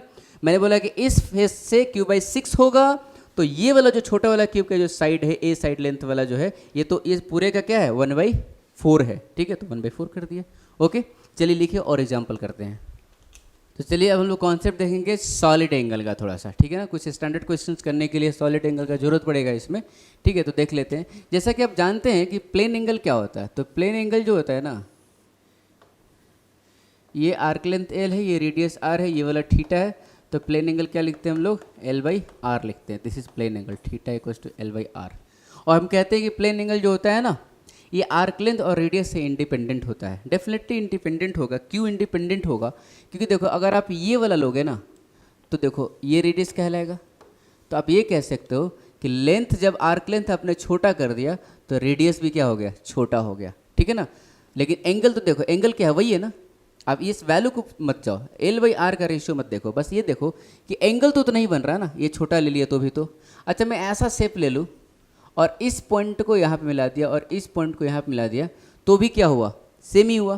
कहने का मतलब है कि ये वाला कैसा भी शेप रहे, ठीक है ना, तो भी डिपेंड नहीं करेगा। मैं मान लो इस तरह का ले लिया और इस एंड को इस पॉइंट पे प्लेन एंगल बनाना है, कितना बना रहा है, तो ऐसे लिया और ऐसे लिया, तो यहाँ पे जो प्लेन एंगल बनेगा इसके हिसाब से बन जाएगा, ठीक है ना। या फिर आप ऐसे कर सकते हो, ठीक है ना। तो कहने का मतलब ये है कि plane angle does not depend on the length of what, जैसे आर्क लेंथ एंड रेडियस, ठीक है ना। तो देखो अगर हम पूरे सर्कल का बात करेंगे, सर्कल में पूरा प्लेन एंगल कितना बनेगा, तो आप लिखोगे थीटा इक्वल्स टू इसका आर्क लेंथ जो हो जाएगा वो हो जाएगा 2πr और डिवाइडेड बाई क्या कर देंगे, r कर देंगे, तो थीटा आ गया 2π आ गया, ठीक है ना। मतलब सर्कल में पूरा घूमेंगे तो कितना घूम पाएंगे, 2π घूम पाएंगे, प्लेन एंगल कितना बनाएगा, 2π बनाएगा, ठीक है ना। वैसे ही कहते हैं कि हमें इस शेप से मतलब नहीं है, तो इस शेप ऐसा भी होगा तो प्लेन एंगल कितना होगा जी, यहाँ पे 2π होगा। तुम लोग सर ऐसे कैसे, इसका लेंथ 2πr होगा क्या, डेफिनेटली आप देखिए, अगर आप मान लो यहाँ पे ऑब्जर्वर खड़ा करोगे और आप ऐसे घूम रहे हो, तो इसको यहाँ से लेके यहाँ तक घूमने के लिए कितना घूमना पड़ेगा, 2π घूमना पड़ेगा, तो यहाँ पे प्लेन एंगल कितना होगा, 2π होगा, ठीक है ना। कहने मतलब कोई भी क्लोज लाइन होगा, ठीक है ना, कर्व होगा, कोई भी क्लोज कर्व होगा, तो प्लेन एंगल कितना बनाएगा, 2π बनाएगा, ठीक है ना। वैसे ही अगर हम लोग सॉलिड एंगल की बात करें, तो सॉलिड एंगल जो होता है ना बाबू, सॉलिड एंगल जो होता है ना वो 3D में बनता है। तो प्लेन एंगल किस में बनता है जी, ये 2D में बनता है, ठीक है ना। सॉलिड एंगल बनता है 3D में, 3D मतलब कोन, देखो कोन देखा है ना, आइसक्रीम, ठीक है, ये हो गया सॉलिड एंगल, ठीक है ना। मतलब यहाँ पे जो प्लेन एंगल बनता है ना, एक लाइन के एंड मिलाने से बनता है। ये जो लाइन है, ठीक है ना, ये जो लाइन है ना, मान लो ऐसे लाइन है, तो इसका एंड यहाँ पे मिला दिया, तो यहाँ पे जो एंगल बनेगा क्या होगा, प्लेन एंगल बनेगा। लेकिन सॉलिड एंगल जो होता है, एक सरफेस के सारे एंड को एक पॉइंट पे मिलाते हैं, तो सरफेस के सारे एंड को मिलाओगे तो ऐसे मिलाया, ऐसे मिलाया, ऐसे मिलाया, ऐसे मिलाया, ऐसे मिलाया, ऐसे मिलाया, ऐसे मिलाया, ऐसे मिलाया, ऐसे मिलाया, कैसा बनेगा? ये ऐसा बनेगा ना, ऐसा, ठीक है ना। और सामने में क्या आएगा जी? सरफेस आएगा एक मस्त, ठीक है। तो सॉलिड एंगल कब बनता है? जब आप सरफेस के एंड को एक पॉइंट पे मिलाते हो। और प्लेन एंगल कब बनता है? जब लाइन के एंड को आप एक पॉइंट पे मिलाते हो। सो यहाँ पे क्या होगा? थीटा होगा। और यहाँ पे पता है एंगल कैसा बनेगा? यहाँ पे तो खतरनाक ऐसा वाला एंगल बनेगा, देखो ऐसा वाला एंगल बनेगा, सॉलिड एंगल। और इसको डिनोट करते हैं किससे? ओम से डिनोट करते हैं, ठीक है ना। और ये वाला दूरी अगर मान लो ये आर है, ठीक है ना, ये जो है ना एरिया, मैंने बहुत ही छोटा एरिया लिया है, डी ए लिया है, तो इस सरफेस से सारे के सारी दूरी क्या होगी? आर ही होगी। एकदम बहुत छोटा सा कैप ले लोगे, छोटा सा कैप लोगे, तो इस पॉइंट से किसी भी पॉइंट से मिलाओगे आप, ठीक है ना, तो क्या मिलेगा? आर मिलेगा, ठीक है ना, दूरी आर मिलेगा। तो मैं बोलूँगा कि इसका एरिया, देखो इसमें क्या होता है? लेंथ मिलता है, तो हम लोग क्या बोलते हैं? लेंथ बाई आर करते हैं। इसमें एरिया मिलता है तो हम बोलते हैं कि एरिया बाई आर स्क्वायर होता है, एरिया बाई आर स्क्वायर होता है। और इसका यूनिट क्या होता है जी? स्टेरेडियन होता है, पढ़ा होगा, स्टेरेडियन, ठीक है ना। इसमें स्टेरेडियन होता है इसका यूनिट। इसका यूनिट क्या होता है जी? रेडियन होता है, ठीक है। अब देखिए थोड़ा सा और बातें करें हम लोग कि इसमें भी अगर देखें तो ये एक्चुअली में क्या होता है ना, सॉलिड एंगल, ठीक है, ये स्फीयर का पार्ट होता है। जैसे कि मान लो कि ये एक स्फीयर है, ठीक है, और इस पॉइंट को ऐसे मिलाया मैंने, ठीक है, तो ये इस टाइप का एक यहाँ पे एरिया मिलेगा, ठीक है ना। इसी को मैंने ऐसे ड्रॉ किया, कोन की तरह ड्रॉ किया है ये वाला, ठीक है। तो यहाँ पे जो एंगल मिल रहा है ना, ये क्या मिल रहा है? ओम मिल रहा है। और ये लिख रहे हैं हम लोग एरिया बाई आर स्क्वायर लिख रहे हैं, ठीक है ना, एरिया बाई आर स्क्वायर लिखा मैंने, ठीक है ना। अब इसको लिखिए, फिर मैं बताता हूँ। तो मैंने बोला आपको कि अगर ये छोटा सा एरिया है, ठीक है, ये छोटा सा एरिया अगर डी ए है, ठीक है, और यहाँ से ये वाला डिस्टेंस आर है, तो यहाँ पे जो सॉलिड एंगल बनेगा वो बनेगा D A by R square. ध्यान देना कि हमने छोटा सा एरिया लिया है, इसलिए लिया है कि सरफेस का हर पॉइंट का दूरी इस पॉइंट से आर हो जाए, तभी सॉलिड एंगल में डिफाइन करते हैं। प्लेन एंगल में ऐसा इसलिए लेते हैं कि यहाँ से हर पॉइंट का दूरी क्या होता है? आर होता है, ठीक है ना। इसमें सरफेस से हर पॉइंट का दूरी क्या होगा? आर होगा, ओके। अब देखिए, मान लीजिए आप मान लीजिए कि हमारे पास ऐसे है ना, ऐसे है ना, ऐसे नहीं होके ये ऐसा हो गया, इस टाइप का एरिया बन गया, ऐसे एरिया बन गया, ठीक है ना। तो इसको भी अगर हम मिलाएंगे तो यहाँ पे सॉलिड एंगल तो उतना ही बनेगा। लेकिन देखिए ये वाला क्या था? आर वाला लाइन था। अब ये जो सरफेस है ना, ये सरफेस हमारा इस तरह का मिला, ठीक है ना, सरफेस हमारा इस तरह का मिला। और इसका एरिया वेक्टर कैसे होगा? ऐसे परपेंडिकुलर होगा। This is what? D A vector, ठीक है ना। संयोग था कि ये जो ब्लू वाला था ना, इसका डी ए वेक्टर कैसे था? ये आर लाइन की तरफ ही था, ये आर लाइन था और इधर ही डी ए वेक्टर भी था, ठीक है ना। लेकिन अब जो नया वाला सरफेस मिला, ये डी ए वेक्टर इधर की तरफ आ गया और ये आर के साथ थीटा बना रहा है। तो यहाँ पे पता है क्या लिखते हैं हम लोग? यहाँ पे लिखते हैं हम लोग ओम इक्वल्स टू, मतलब सॉलिड एंगल इक्वल्स टू हम लोग लिखते हैं डी ए कॉस थीटा ले लेते हैं। हमें तो क्या लेना है? ये वाला कंपोनेंट ले रहा है, ठीक है ना। तो D A cos theta by R square लिख दिया। और बेहतर ये होगा कि आप याद करिए कि हमें लिखना है D A perpendicular by R square. अब बोलोगे कौन सा परपेंडिकुलर? तो डी ए परपेंडिकुलर मतलब क्या? अलोंग द आर वाला, ठीक है ना। हम कहेंगे, सिंपल सी बात है, मैं आपको बता देता हूँ सिंपली। मैं बोल सकता हूँ if surface is perpendicular to R then D A by R square. If surface is not perpendicular to R then D A perpendicular by R square. अब सरफेस ऐसे रहेगा तो सरफेस तो कुछ तो एंगल बना रहा होगा इस आर के साथ। अगर इस पर परपेंडिकुलर नहीं है तो इसका जो एरिया वेक्टर होगा इस आर के साथ कुछ एंगल बना रहा होगा। तो इसका हम लोग क्या ले लेंगे? ये वाला कंपोनेंट ले लेंगे, ठीक है। हम लोग इस सरफेस पे जो परपेंडिकुलर आएगा, मतलब आर के अलोंग वाला कंपोनेंट ले लेंगे D A perpendicular by R square. तो जैसा कि मैंने आपको बताया कि this is part of sphere, ठीक है ना। अब हम देखते हैं पार्ट ऑफ स्फीयर अगर होगा, अगर एकदम प्योर कोन ऐसे लेंगे तो ऐसा होगा, लेकिन पार्ट ऑफ स्फीयर होगा तो इस टाइप का बन रहा होगा। पार्ट ऑफ स्फीयर होगा तो ऐसा कैप होगा ना, मैंने अभी आपको दिखाया था ना। पार्ट ऑफ स्फीयर अगर होगा तो वो ऐसा होगा, देखिए ऐसा कैप बनेगा ना, ऐसा कैप बनेगा, है ना, इस टाइप का कैप बनेगा पार्ट ऑफ स्फीयर होगा तो, ठीक है। तो स्फीयर लेने का फ़ायदा ये है, जैसे प्लेन एंगल में हम लोग आर्क इसलिए लेते थे कि उस आर्क का सेंटर से दूरी बराबर हो जाता था।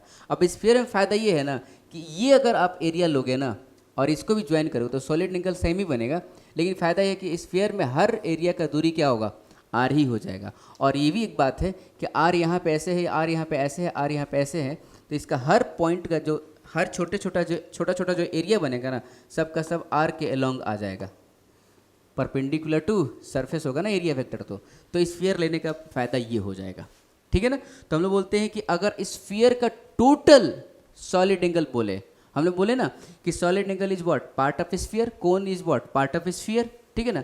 तो पूरा सॉलिड एंगल का अगर हमें निकालना रहे, सॉरी पूरा स्फीयर का सॉलिड एंगल निकालना रहे, तो पूरा एरिया क्या होगा जी, 4πr हो गया, क्योंकि हमें पता है पूरा एरिया जो होगा ना, पूरे एरिया पे आर क्या होगा, परपेंडिकुलर ही होगा, ठीक है। तो डिवाइडेड बाई आर स्क्वायर, तो मैंने लिख दिया क्या, 4π हो गया।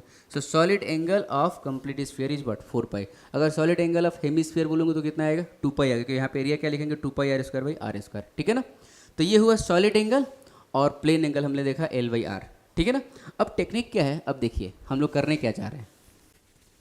मेरे को निकालना है सॉलिड एंगल, मिटा दो, मेरे को निकालना है सॉलिड एंगल और प्लेन एंगल में रिलेशन निकालना है, सॉलिड एंगल और प्लेन एंगल में रिलेशन बताना है। देखिए अगर मैंने एक स्फीयर लिया, अगर मैंने एक स्फीयर लिया और इस पॉइंट को 2D में देखना, अभी सिर्फ 2D में देखा, अभी अब सर्कल ही मानना, अभी 2D में देखना, इस पॉइंट को ऐसे और इस पॉइंट को ऐसे मिलाया, ठीक है। तो यहाँ पे क्या एंगल बनेगा, प्लेन एंगल बनेगा, थीटा, ओके थीटा बना।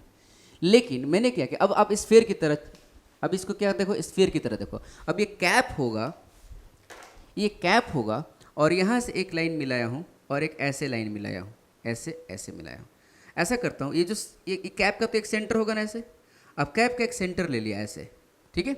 अब ऐसे लिया तो यहाँ से ये वाला एक लिया, ठीक है। तो देखो तो यहाँ पे कुछ एंगल तो बनेगा ना, यहाँ पे कुछ एंगल बन जाएगा ऐसे, ठीक है। अब इसी एंगल को, इसी लाइन को मैंने ऐसे घुमा दिया, मतलब यहाँ पे एक, अगर हमने कैप को हमने इमेजिन किया है, तो यहाँ पे एक क्या बनेगा इसके कोरिस्पॉन्डिंग, ये वाला लाइन क्या है, ये आर वाला लाइन है, ये क्या है जी, आर वाला लाइन है, ठीक है ना।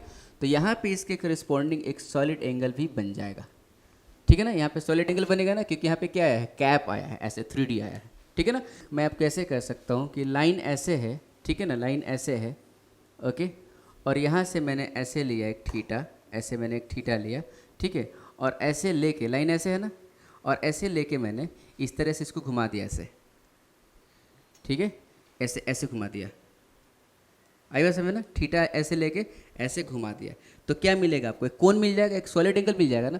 तो हम ऐसे कह सकते हैं, यहाँ से लेके यहाँ तक ऐसे बन रहा होगा ना, ये तो मतलब इस तरह से बन रहा होगा, ये इस टाइप का बन रहा होगा, ठीक है ना, ऐसे बन रहा होगा, ठीक है। तो हमने तो यहाँ से, अगर यहाँ से बात करूँ, यहाँ से लेके यहाँ तक बात करूँ, तो मैंने कुछ एंगल लिया है, और यहाँ पे एंगल प्लेन एंगल होगा, लेकिन हम लोग ये पूरा एंगल मैं नहीं बता रहा हूँ, मैं आपको ये बता रहा हूँ कि यहाँ से ये वाला एंगल मैंने लिया है कितना, ये थीटा लिया है मैंने, यहाँ से ये वाला एंगल कितना ले लिया जी, थीटा ले लिया, ठीक है ना।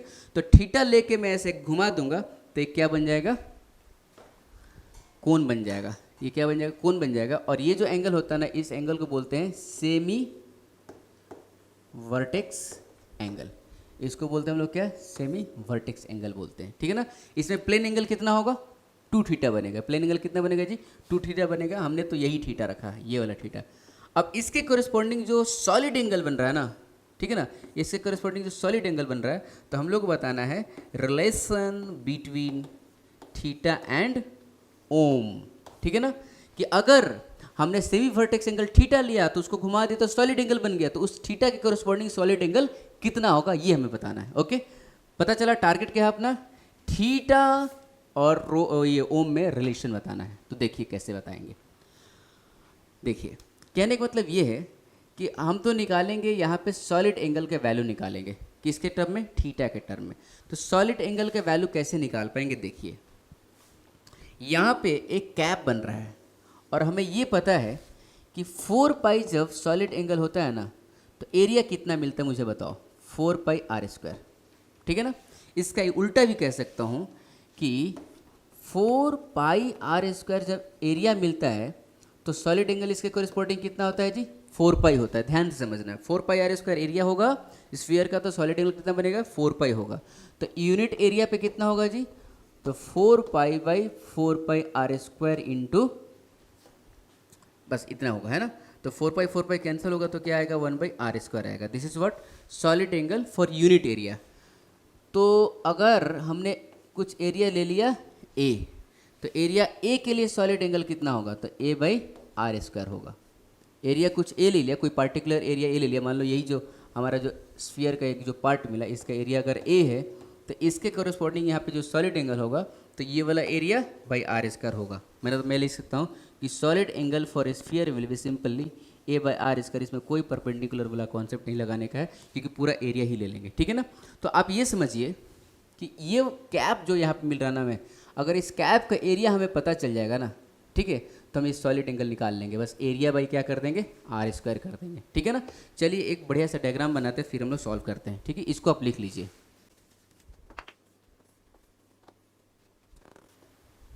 ये वाला दिया हुआ है, ये थीटा है, सेमी वर्टेक्स एंगल थीटा दिया हुआ है, ठीक है। हमारा एम है कि हम इसका क्या निकालें, हम इसका एरिया निकालें, ठीक है। चलो, अब जो ये एरिया है, ये जो कैप है ना, अगर आप ऐसे देखोगे तो ये ऐसे कैप होगा और इस पॉइंट पे ऐसे बना है, ठीक है। और ये वाला क्या है, थीटा है, ये थीटा है, ये भी थीटा है, ठीक है।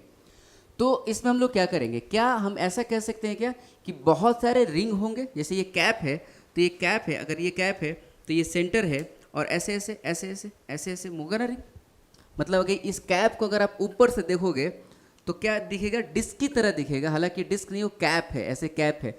तो क्या उस पर ऐसे ऐसे छोटे छोटे रिंग्स एज्यूम कर सकते हैं, छोटे छोटे रिंग से बना होगा।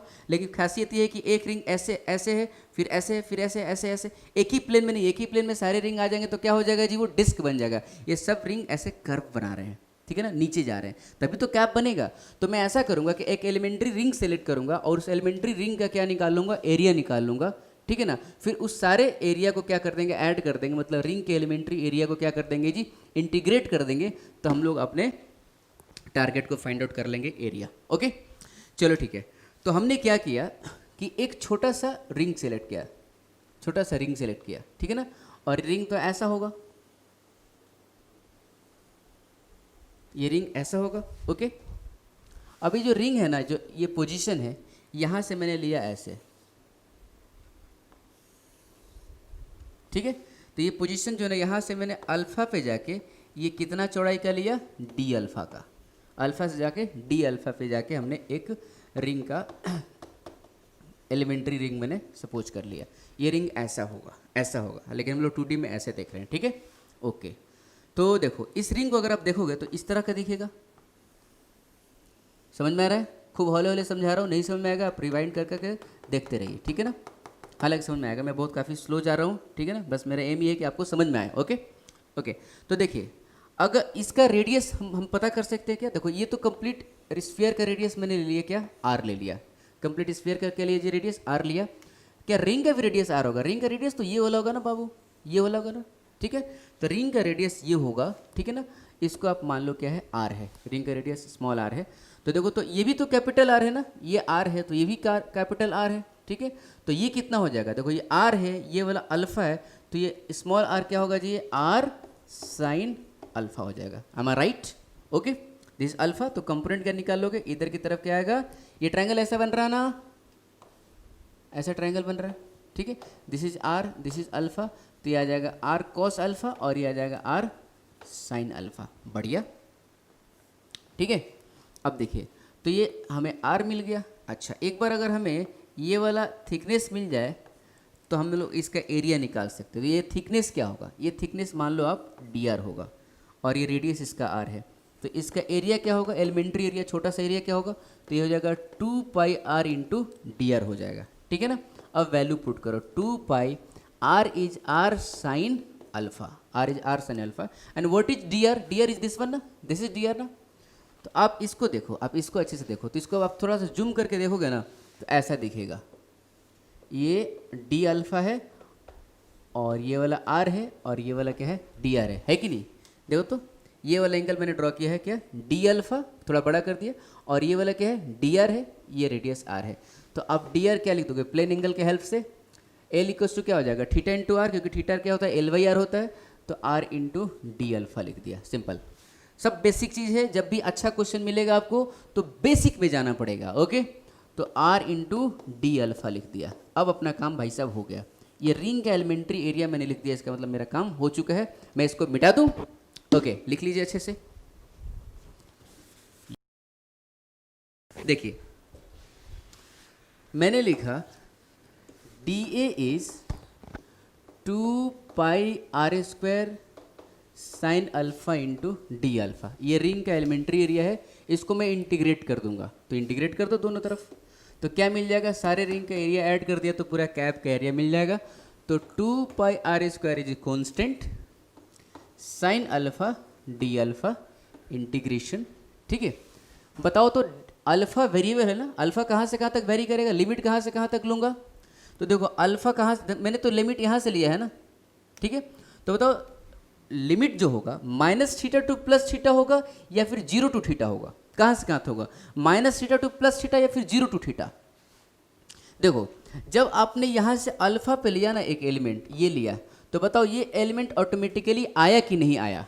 क्या हमें अल्फा पे जब लिया तो क्या हमें माइनस अल्फा पे लेना पड़ा क्या, कि अपने आप रिंग आया। मैं रिंग ले रहा हूँ ना, मैं एक ऐसे लाइन थोड़ी ले रहा हूँ। जब ये रिंग ले रहा हूँ तो रिंग लेने का मतलब ये हो कि ये पूरा आ गया।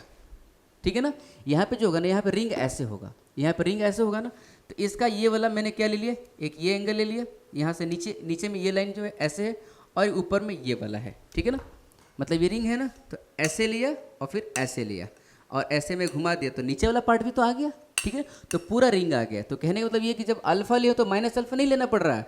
वैसे ही हम कह सकते हैं कि सिर्फ हमें क्या लेना है, 0 टू थीटा लेना है। जब ये वाला ले रहे होंगे ना थीटा, तो ऑटोमेटिकली ये भी आ रहा होगा। ठीक है ना, तो हमें 0 टू थीटा लेना है, ना कि -θ टू +θ लेना है। ये कॉन्सेप्ट आपको समझ में आया ना, कैसे लिया गया है, ये ऐसे और फिर ऐसे, तो इसी को यहाँ पे ड्रॉ कर दिया गया है। ठीक है ना, तो मैंने ले लिया 0 to theta 2πr² sine alpha का integration minus cos alpha 0 to theta, बहुत अच्छे, 2πr² और यहाँ पे हो जाएगा, लिमिट रखोगे तो आ जाएगा 1 minus cos theta, minus cos theta minus cos 0, तो क्या हो जाएगा, ये माइनस माइनस प्लस हो जाएगा।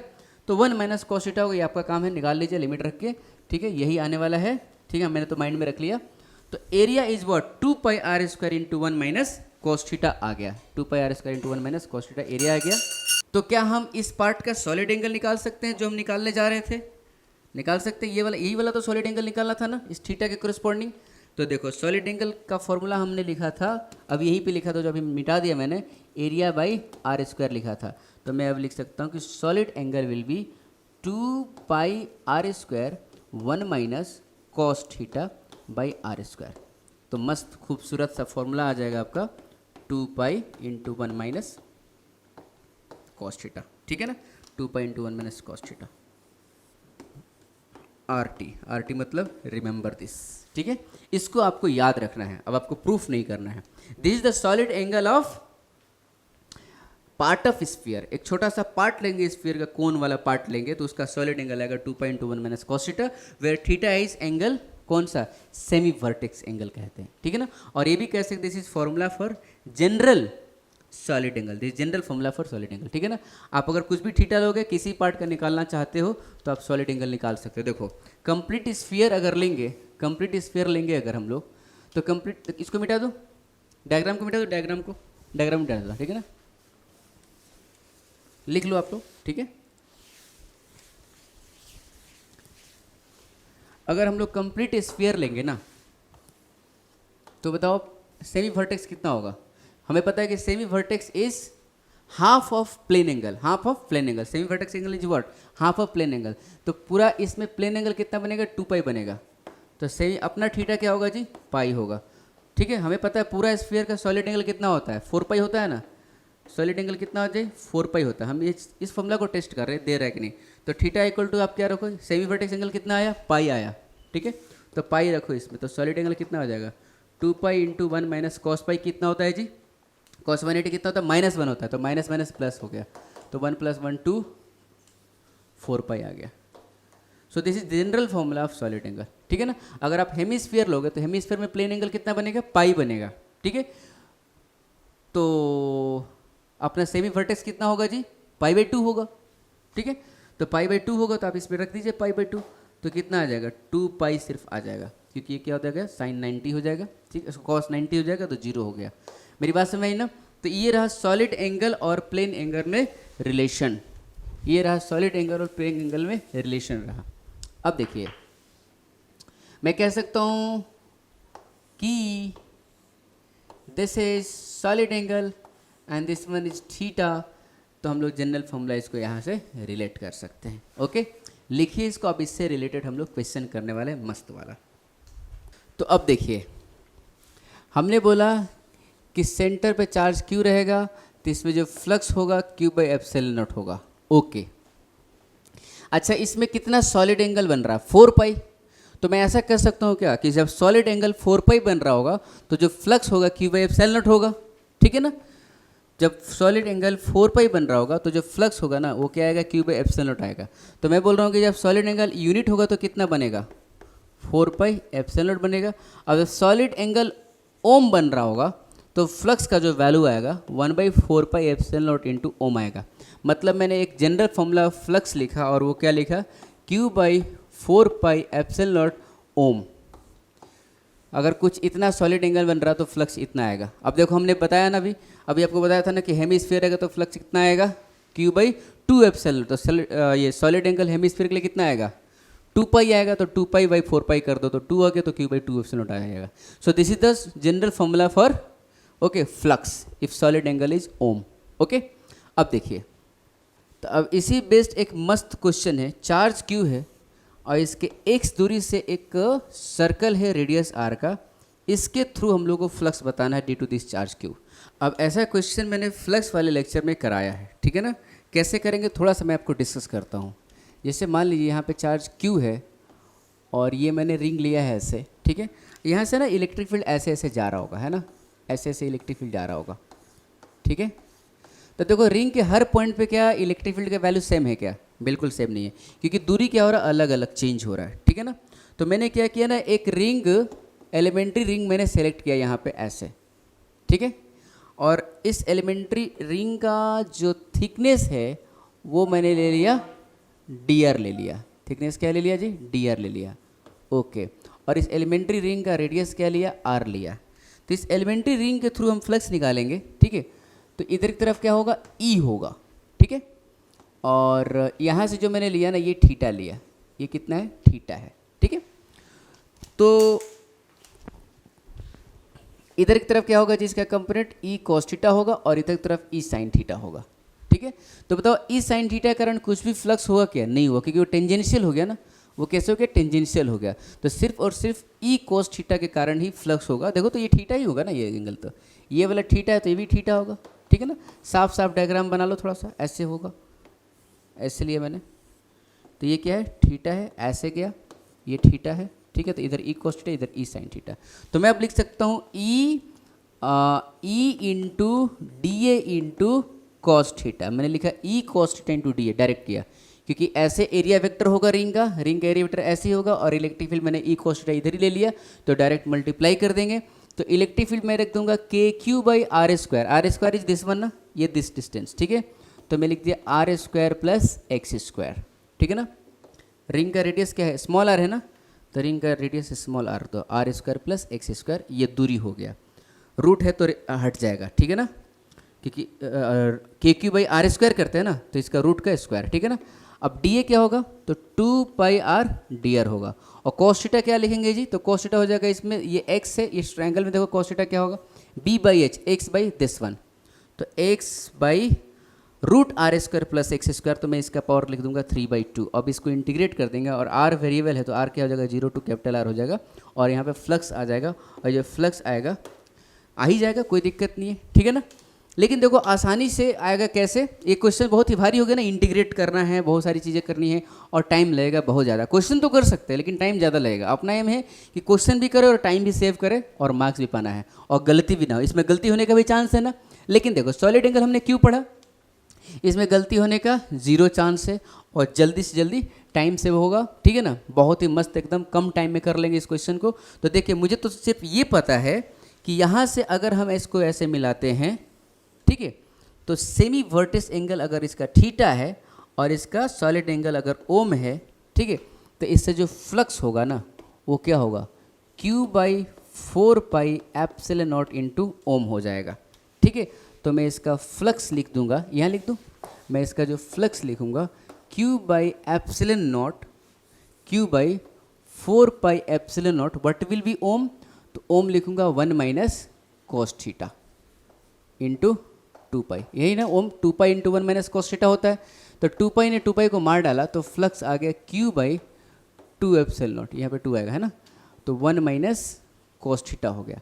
देखो अगर हमें सेमी वर्टेक्स एंगल थीटा दिया हुआ है तो फ्लक्स जो होगा Q/2ε0 into 1 minus cos theta हो गया।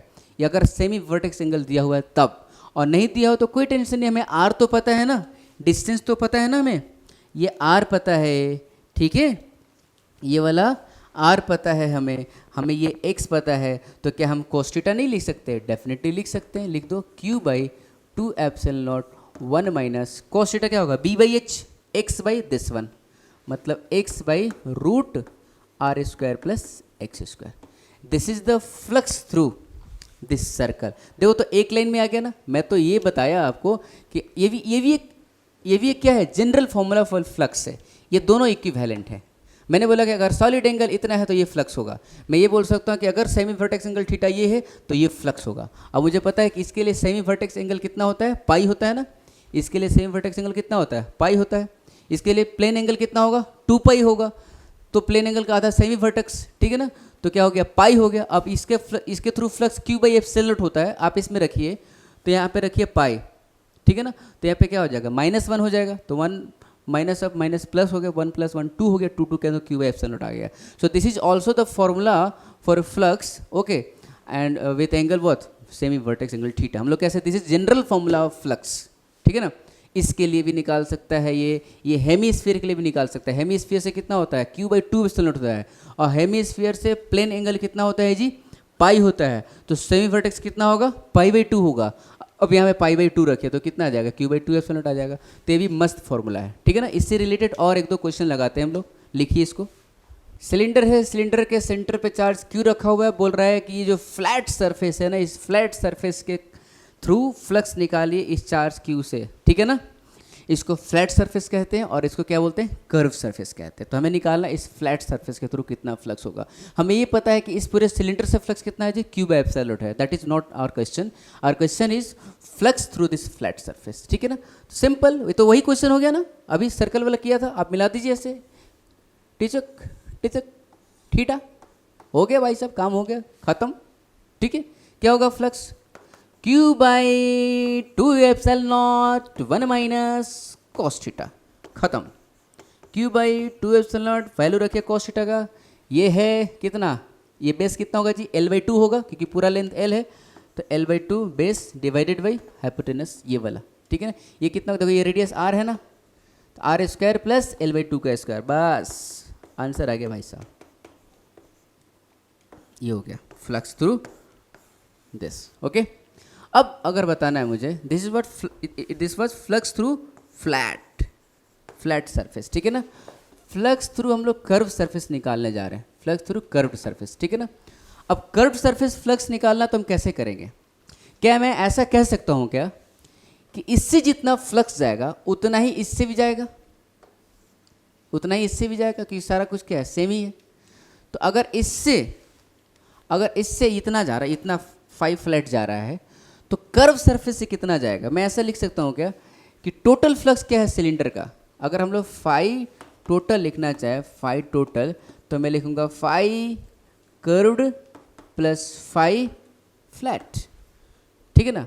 अब 5 फ्लैट एक का है ना, तो क्या कर देंगे, 2 × 5 फ्लैट करेंगे, क्योंकि फ्लैट सरफेस कितने हैं, 2 हैं, तो मैं लिख दिया 5। अब तुम्हारे पास आंसर आ चुका होगा, 5 टोटल कितना है जी, Q/ε0 है, minus 2 × 5 flat we have calculated, 2 × Q/2ε0 1 minus L/2 by root L/2 का स्क्वायर प्लस R का स्क्वायर, 2 ने 2 को ख़त्म किया, so 5 curved is Q/ε0 minus Q × 1 minus L/2 by root L/2 का स्क्वायर प्लस R का square. Okay, so this is what flux. Okay, तो हम लोग अगर सॉलिड एंगल का कॉन्सेप्ट हमें पता है तो खूब आसानी से हम लोग इस टाइप के क्वेश्चंस कर सकते हैं। अगर वही आप फ्लैट सरफेस का निकालोगे ना तो आपका प्राण निकल जाएगा, इंटीग्रेशन से निकालोगे तो आपको यहाँ से क्या लेना होगा, चार्ज क्यू है और यहाँ से एक एलिमेंट लेना होगा इस तरह का, और ये जो होगा ना इस तरह का एरिया बनेगा, समझ रहे हो। अब ये ऐसा ऐसा ऐसा ऐसा रिंग होगा, ये पूरा रिंग से है ना, ring ring ring ring ring ring.